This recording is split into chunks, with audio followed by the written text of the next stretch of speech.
Welcome back, guys, to part 3 of the Biohazard HD Remaster playthrough. Yes, I know it's been over like 2 weeks or so since I first uploaded the first part and the second part of this playthrough. I admit it's tedious, to record a footage without fucking up in any way, without getting damaged or without wasting anything. I want to be a perfectionist, but sometimes it's just really difficult. And I now admit I was being lazy and I was slacking off.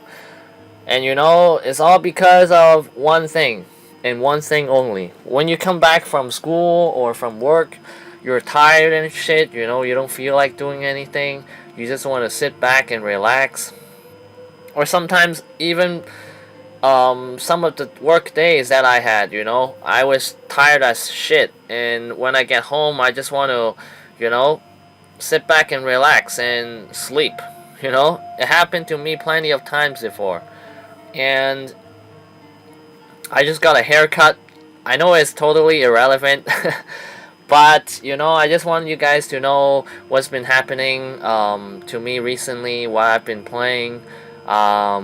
Recently, I finished Ace Attorney 5, which is also called Ace Attorney Dual Destinies.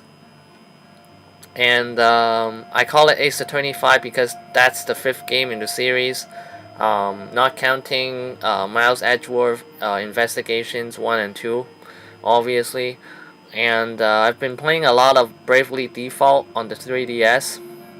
And yes, I will be getting the new 3DS when it's coming out in February. I don't know about getting a capture card for the new 3DS yet because I spoke to the guy from Japan. He was like, we haven't decided on how much the new 3DS is going to be, but we will definitely announce the price and all the details on getting one of the new 3DS capture card when it's near April or May. So I'll probably just get one console to play with for now. I have like 2 3DSs XL. One is like the capture card, and the other one is like the one I use casually at work or whenever I go out. And the other thing I would like to mention is that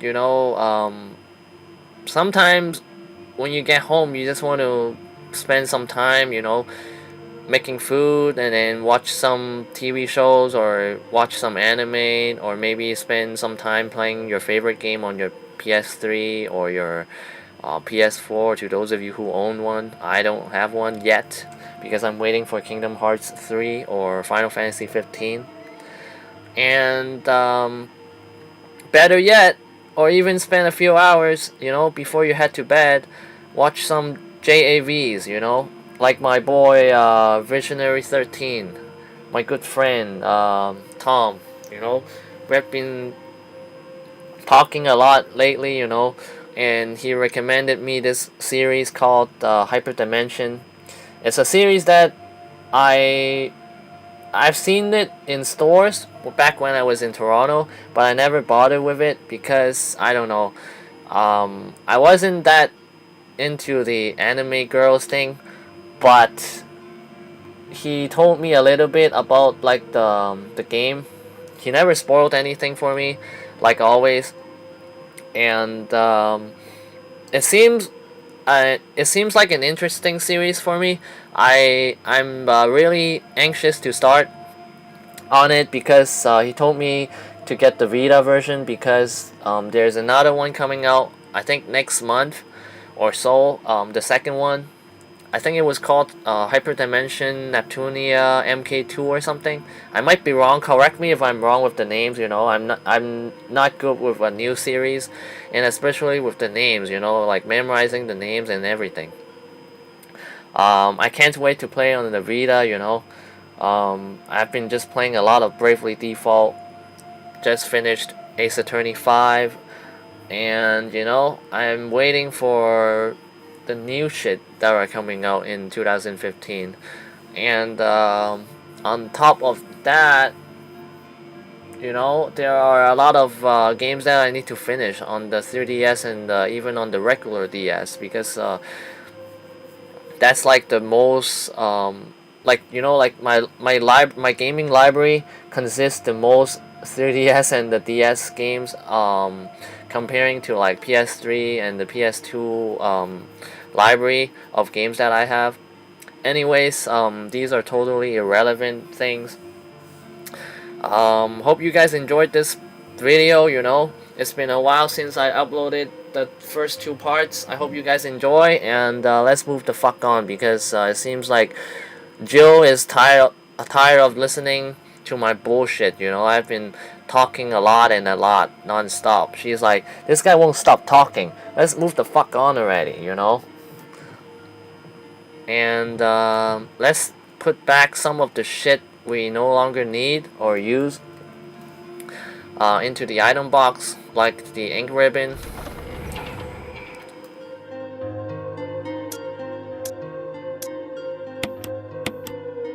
And since I won't be killing anything, not in a while, I'll put back the handgun magazine, and might as well put back the lighter, as well as the fuel canteen.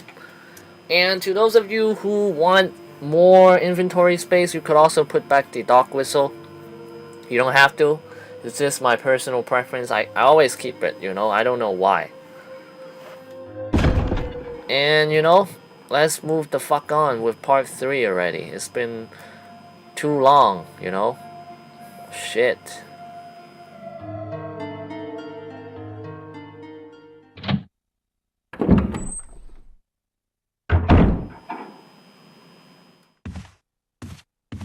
Fuck that, you know. And here's an interesting thing about this door right here. It says the doorknob looks like it's ready to fall apart. Go through anyway. What's interesting about this door is that if you're playing it on easy or normal, you could actually go through it more times. As in, if you're playing it on hard, you can only go through it like twice before the door becomes unusable.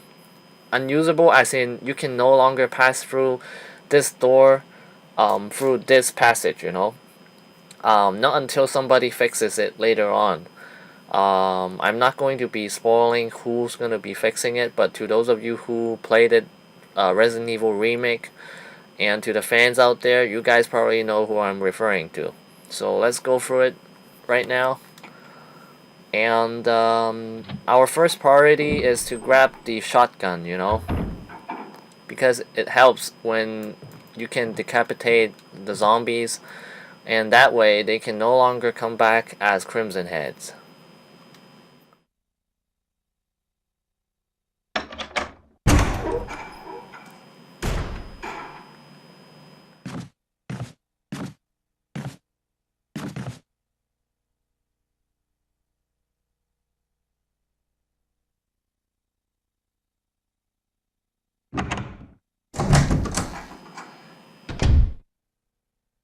And to the fans, or to all the veteran players out here, look at this logo right here. Does it remind you of something? That's right, that's the umbrella logo. And to the new players, you guys are probably wondering what I'm referring as umbrella. We will soon find out.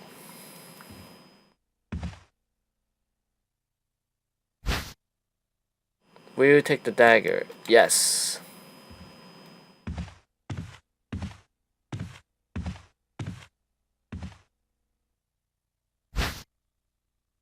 Will you take the ink ribbon?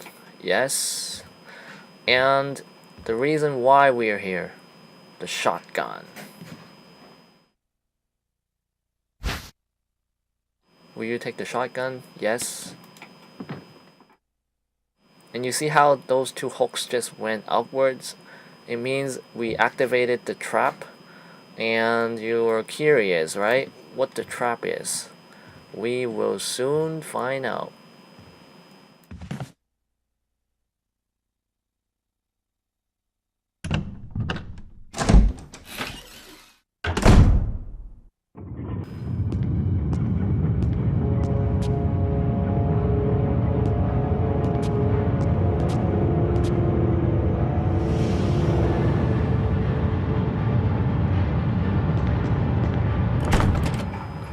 The door won't open.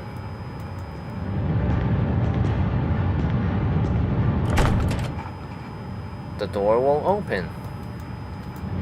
Oh God. What did I do now? Wesker! Barry! Help! Jill! You in there? Barry? Get me out of here! The door's jammed! Stand back! Grab my hand!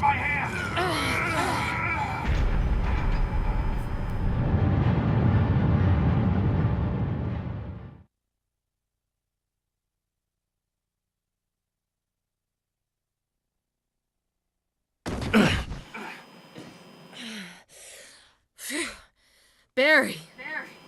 That was a close one.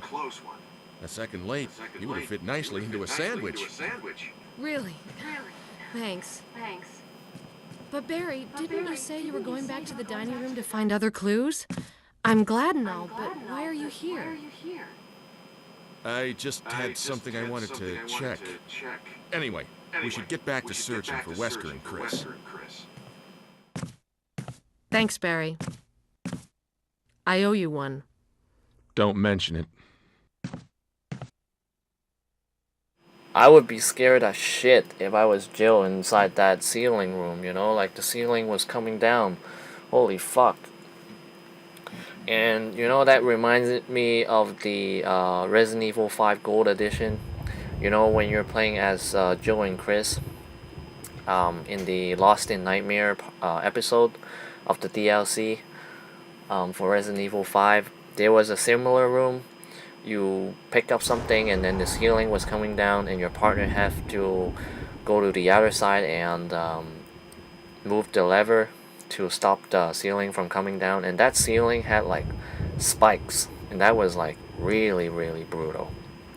Of course I never ended up getting squashed, obviously, because you know, I had enough time on the normal difficulty. But if you're playing it on hard, I think they would have some monsters with the anchor which could kill you instantly if nobody's around you to help you when you get grabbed, and that makes it a little bit difficult for you to help your partner in case if you do get stuck at some point in that room with the ceilings with spikes and all that. And to those of you who paid attention to the cutscene just now, did you notice one thing? Barry wasn't making any eye contacts with Jill the whole time until the near end. You know, it's obvious Barry was hiding something from Jill, and he's really suspicious. But what is he hiding? I'm not going to be telling you guys because I would be giving it away, and I don't like spoiling stuff.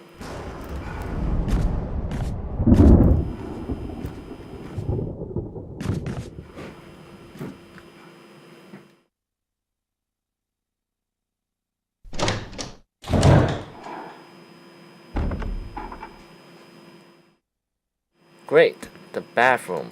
And you see this mirror right here? It reminded me something I would like to share with you guys. Back then, a few years back, when they first released the Resident Evil Director's Cut on the PSN store, I bought it for like $6, and I enjoyed it a lot. Don't get me wrong, but they included it a little bonus thing. I'm not sure if they had this in the original version. I believe they never had it. It was something new to the edition of Director's Cut, which was the mirror inside the bathroom. So back when I was playing it on the Director's Cut version, if you approach this sink and if you examine it, you would see a zombie trying to ambush you from behind. You would see it from the mirror's perspective, which is pretty cool. But for some reason, Capcom decided to remove that scene, or remove that creepy part of the whole mirror thing. You know, like there's a zombie coming from behind trying to creep up on you. They removed it, so I was quite disappointed when I first played it, the remake version, and I realized, you know, they removed it, and I never knew until I played it the director's cut version, you know, and don't get me wrong, I still love the remake. The remake is fucking gorgeous, you know. It looks beautiful. It's a great game. It's must play to all the Resident Evil fans, you know. And you know, what's this? It's full of dirty water. Remove the plug.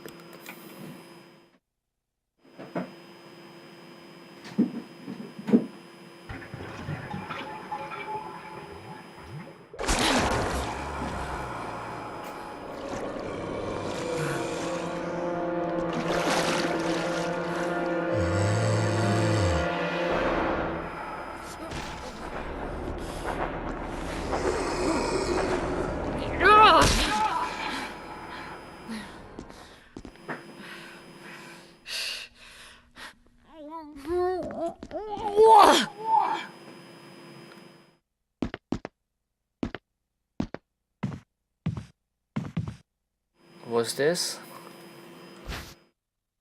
Another dagger. Will you take the dagger? Yes.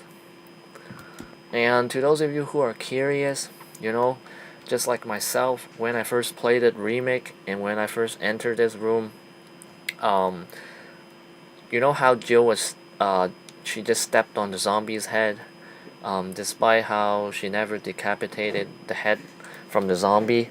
At first I thought, you know, if I ever come back to this room, would this corpse come back to life as a Crimson Head?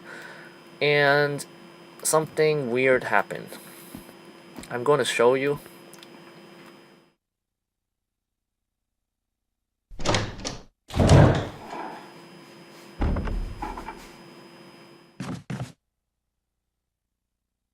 It's really fucking weird because the corpse just magically vanished. Way to go, Capcom. That makes perfect fucking sense. Really. Despite having no reason to come back into that room, I still wanted to see if the zombie is gonna come back to life as a Crimson Head, you know?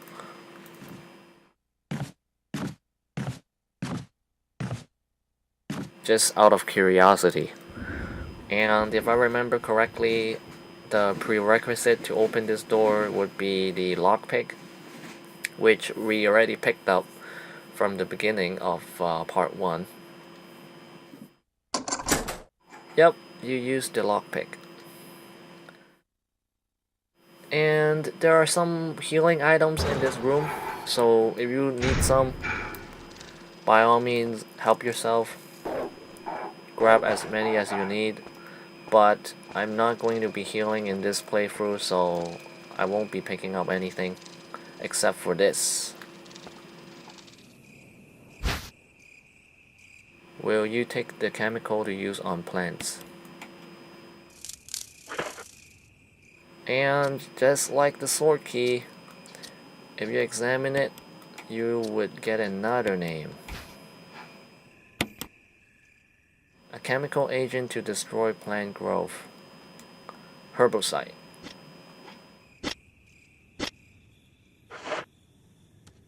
And you know, if you go in deeper into the room, you see where the red herb is, right in the middle.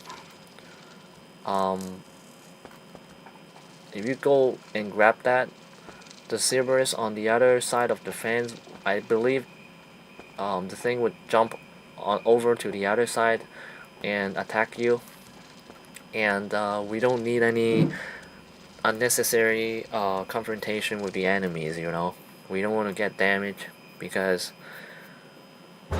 like I said earlier, I won't be healing, and this is hard mode. It's definitely not forgiving, trust me. To those of you who are trying to get the hidden balcony scene like I am, I repeat, do not enter this corridor. This is the corridor leading back to the art gallery room. If you do enter, it pretty much means you're giving up on viewing the secret scene on the second floor where the balcony is. So keep that in mind. So let's head back.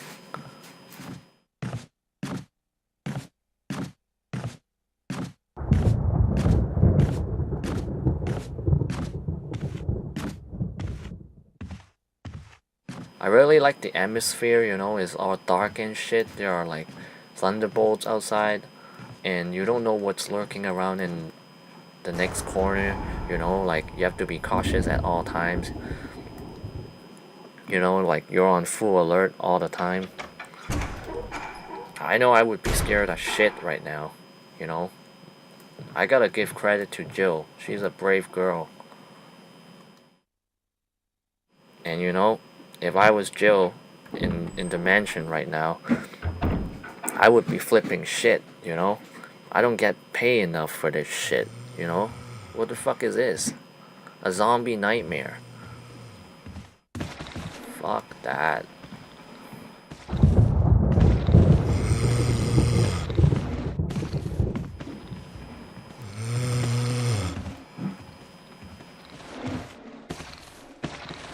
Fuck. This is what I hate, you know? The zombies are coming, I gotta figure out a way fast. Or else... You unlocked it. Like I said earlier, or else I'm gonna get fucking gangbang, you know? Gang rape. You motherfuckers.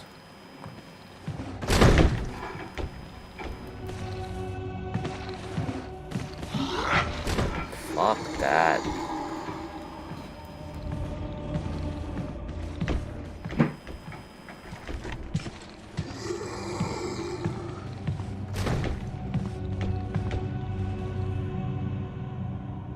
There are like zombies everywhere. Fuck with that shit.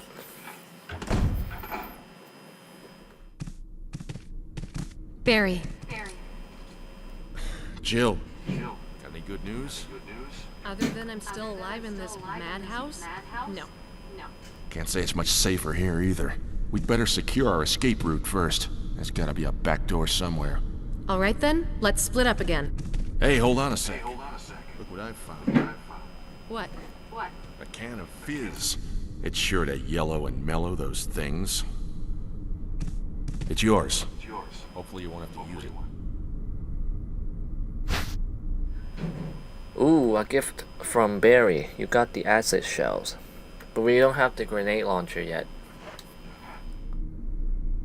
What about you? Oh, don't worry. I like the buddy system we have here. I see. Thanks, I'll take it. See you later. Ciao.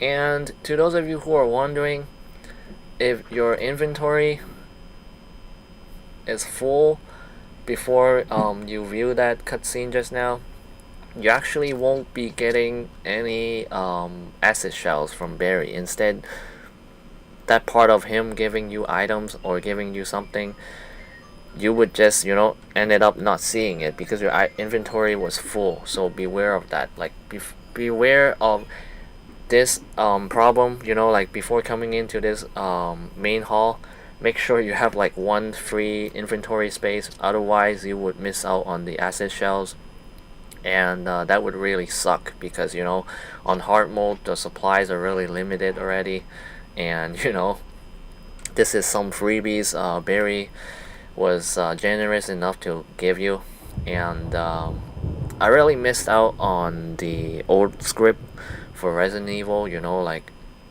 you know how he was like, yeah, I like the body system we have here. I think back when I was playing the PlayStation 1 version, the director's cut version at least, he was like, I have this, raising his, you know, his Colt Python, which is his Magnum revolver, and I find it cheesier and I actually prefer the cheesy lines for the script, comparing some of the new dialogues they have in the remake version. I think it's more serious in the remake, and it was more like a comedy type of script when I was playing the director's cut version. Look at the lightning, man. Shit, so realistic. I love the remake. It's one of the prettiest Resident Evil game out there, if not the prettiest.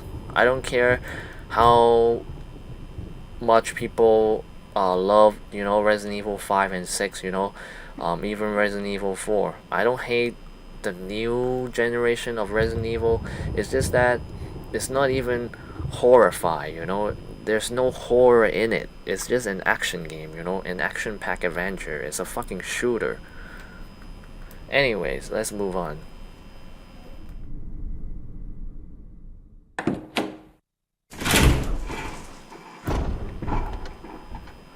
And I don't know which way the zombie. Oh, never mind. Fuck that. Remember, don't try to act brave and tough. You gotta back off, you gotta back down whenever you have to, because sometimes you just can't avoid everything. Like that zombie right there, there's no way I could avoid it. So you gotta play it smart.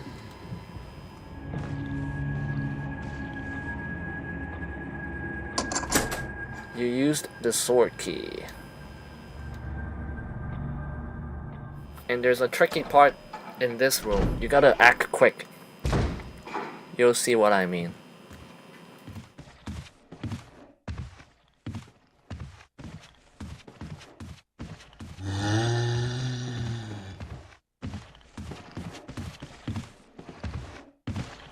Because if you don't,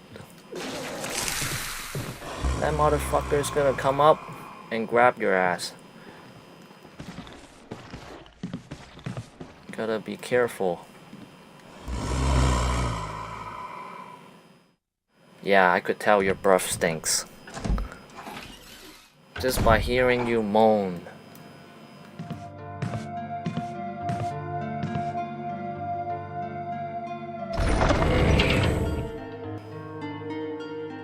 So let's dump some of the items we picked up in this part, and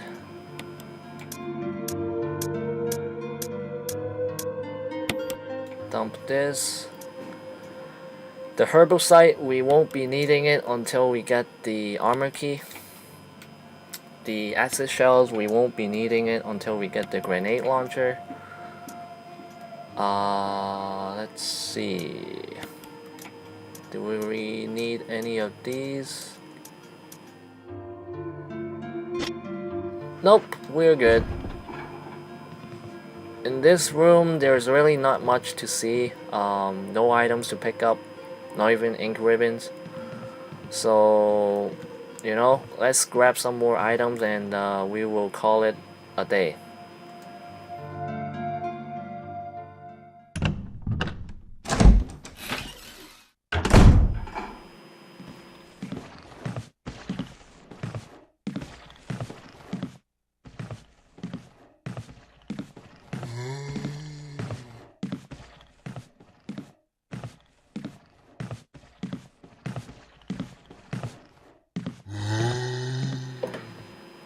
If I recall, this door is locked.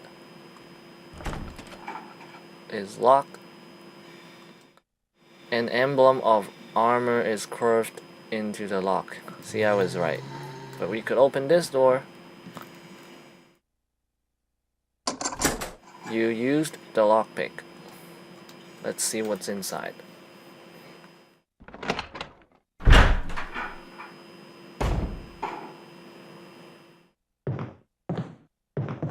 What's this? Will you take the battery pack? Yeah, why the fuck not? And what's this?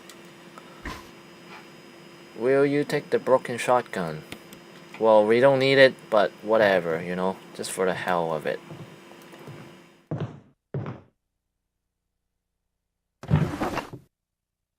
ink ribbon, more of them. And to those of you who need more kerosene, you could actually refill it here.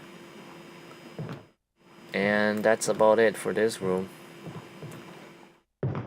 There's not much to it.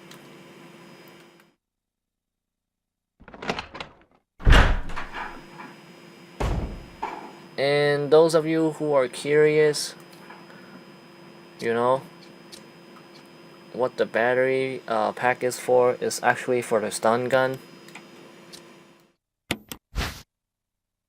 Stun gun, a self-defense item you will be able to take down an assailant, leaving him disoriented momentarily.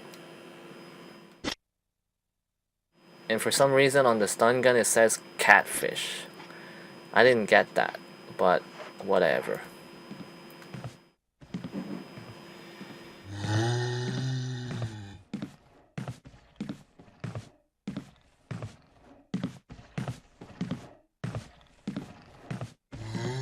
This motherfucker's coming back down. Ignore him. There's actually a corpse right here. You could burn it if you want to. You don't have to. Honestly, I've been hearing a lot of rumors about that corpse. Some people said it would come back to life as a Crimson Head. Some people said no. From my personal experience, it never came back to life ever.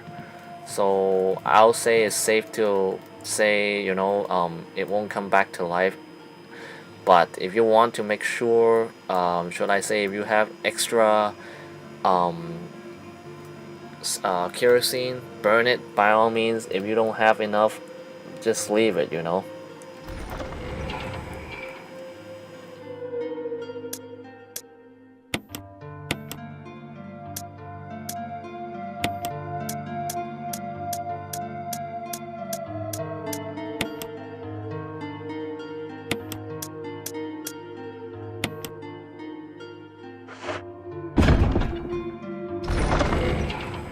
I forgot one thing.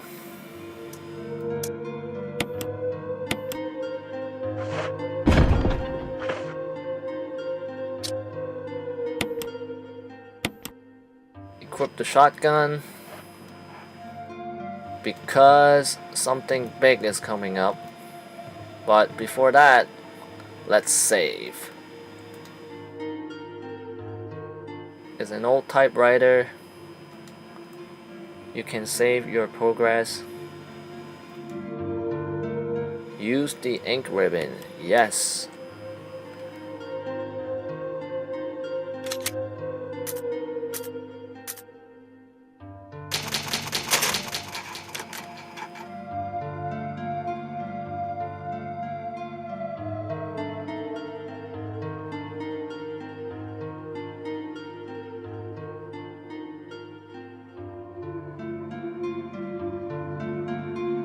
So thank you for watching. You know, this is part 3 of the Biohazard HD Remaster playthrough. I hope you guys enjoyed as much as I did, you know, playing through the game again as Jill Valentine, the rookie girl cop from the Alpha team. And you know, I hope you guys stay tuned for more parts coming. And yeah, it really means a lot whenever you guys are commenting, liking, and even better, subscribing my channel, watching my videos, you know, and my content. It really means a lot. Thank you very much for watching, and hopefully I'll be recording another part really soon. So stay tuned for the upcoming part 4 of the Biohazard HD Remaster playthrough on my channel. And yeah, see you later.